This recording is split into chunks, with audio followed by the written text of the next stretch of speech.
Have you ever felt stuck? Like you're caught in this weird, uncomfortable space between the person you used to be and the person you're trying to become? I know I have. My name is Sarah, and for a long time, that gap felt like a lonely, endless desert. A few years ago, I was living a life that ticked all the boxes. Good job, nice apartment, a predictable routine. On the outside, everything looked perfect. But on the inside, I felt a quiet emptiness. The person I saw in the mirror wasn't really me anymore. The dreams I had as a kid, the passions that once set my heart on fire, were buried under layers of shoulds and supposed tos. I was just existing. One evening, after another long day at a job that drained my soul, I sat on my couch, scrolling through old photos. There I was, younger, brighter, full of a light I hadn't seen in my own eyes for years. A wave of sadness washed over me. Who was that girl? And where did she go? That night, I knew something had to change. I couldn't keep living in that gray space. So, I quit my job. It was the scariest thing I had ever done. My friends thought I was crazy, my parents were worried, and honestly, I was terrified. The gap I was already feeling suddenly became a vast, gaping canyon. I had let go of who I was, the stable, predictable Sarah, but who I was becoming was a complete mystery. The first few months were brutal. The silence was deafening. Without the distraction of my 9-to-5, I was forced to face myself, my fears, my insecurities. There were days I'd just lie in bed, paralyzed by the uncertainty. I felt like a failure. It felt like I had made a huge mistake. The gap wasn't a place of opportunity, it was a place of judgment. I remember one particularly low point, sitting in a park, watching everyone else go about their busy lives. I felt completely invisible and alone. I pulled out my phone and opened my Bible app, desperately searching for something, anything to hold on to. My eyes landed on a verse in Isaiah 43:19. Behold, I am doing a new thing. Now it springs forth. Do you not perceive it? I will make a way in the wilderness and rivers in the desert. A way in the wilderness. Rivers in the desert. The words resonated deep within me. Maybe this gap, this uncomfortable wilderness, wasn't a punishment. Maybe it was a place of preparation. Maybe God was trying to do a new thing in my life, but I was too focused on the desolation to see the river that was starting to form. That day, something shifted. Instead of fighting the discomfort, I decided to lean into it. I started treating the gap not as an empty void, but as a classroom. I started asking myself questions I hadn't dared to ask in years.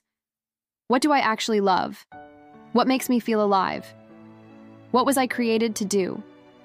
I revisited my old passions.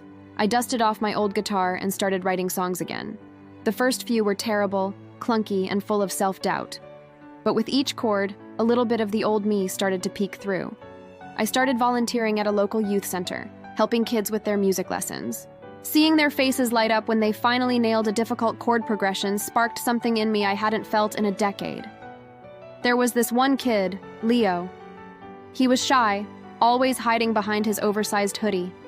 He reminded me a lot of how I felt, full of potential but too scared to let it out.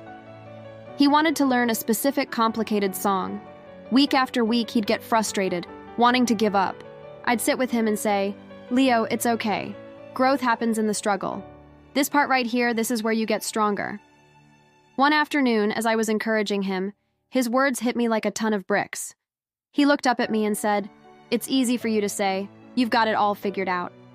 I just laughed. "Leo," I told him, "I am so far from having it figured out. I'm right here in the middle of my own difficult song, every single day." In teaching him, I was teaching myself. In encouraging him, I was hearing the encouragement I needed.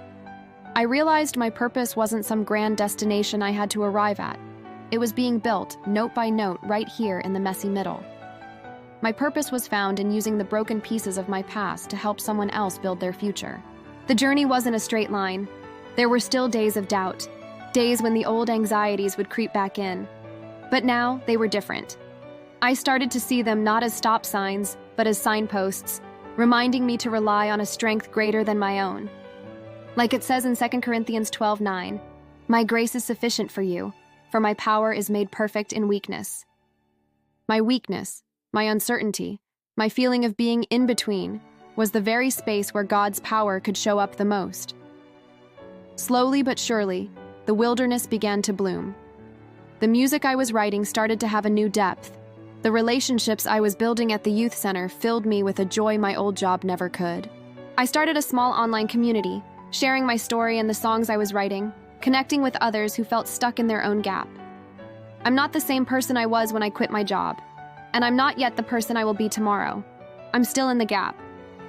But now it doesn't feel like a desert. It feels like a garden, a place of intentional cultivation, where God is watering seeds I didn't even know were planted.